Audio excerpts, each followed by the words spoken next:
Huh. Toyota Venza. What the hell is this thing? Your first reaction is to call it a biggish crossover, but no, not quite. Toyota calls it an optimized vehicle. Let's see what they optimized and check the tech.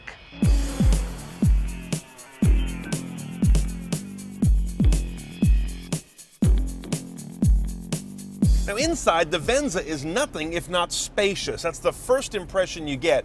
In fact, it reminds me a bit of the Ford Flex, which is a bigger vehicle, but it's that same idea of plenty of room without being in a full SUV.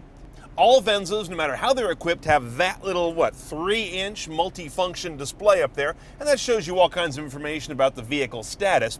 This one here, though, is optional. This is your navigation screen, and that's part of a package, a pricey package at that. More later. As you can see, it's kind of a slightly coarsened version of what we've seen in many Lexus vehicles. It is a touchscreen with big, well-responding buttons.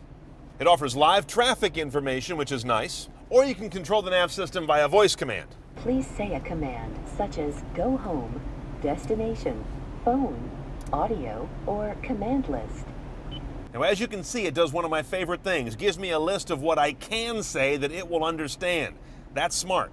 Now, we've got the high-end audio system, JBL Synthesis, this is called. I was very impressed with how it handles compressed digital media like MP3s, particularly off a Bluetooth streaming smartphone. It just sounded great, and I love the fact that it's got Bluetooth streaming. Still pretty edgy stuff on cars. No HD radio, disappointingly. Satellite radio is there. CD's interesting. If you have the upgraded audio system, you get a 6-slot internal. If you go for the nav, it drops down to 4 slots for the discs. A little bit of a sacrifice there. Here's our Bluetooth for our hands-free streaming, and of course the aux jack refers to this guy right down here, traditional. Rear view camera is part of a package. Not every Venza is going to have this, though every Venza should, because that's a pretty big bunch of stuff you got to see over back there. The camera quality is quite crisp, but there are no guidelines or trajectory marks to let you know where you're going. You just got to learn how far that is to whatever you see. Some other tasty options on this car are a panoramic glass roof, also a rear seat entertainment system. Unfortunately, that would be a single screen 9-inch display dropping down right here in the way of your rear view mirror.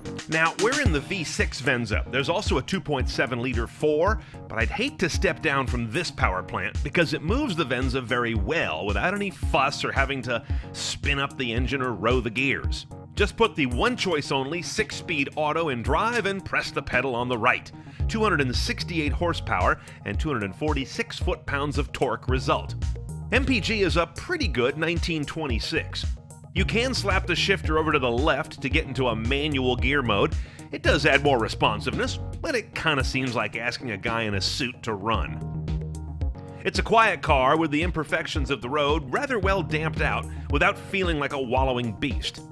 Yeah, I keep staring at the outside too. It's built on the Camry Highlander platform, but I can't quite put my finger on how they kept it looking like a car.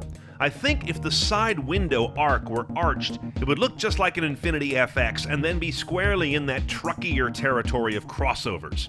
And of course, those 20-inch wheels help make the body look rather lithe. Put some 17s on this thing and watch it get fugly. Okay, let's price this big whatever it is. The Venza V6 front-wheel drive starts at about $31,000. Add about $1,500 for all-wheel drive. Now, Bluetooth is pretty cheap at $300 a la carte, but after that, you got to get into some chunky packages to get all the other tech toys I showed you. Those packages are either $7,000 or $7,600. Now we're pushing 40 grand pretty hard. This may be an optimized vehicle, I'm just not sure it's optimized for the current economy.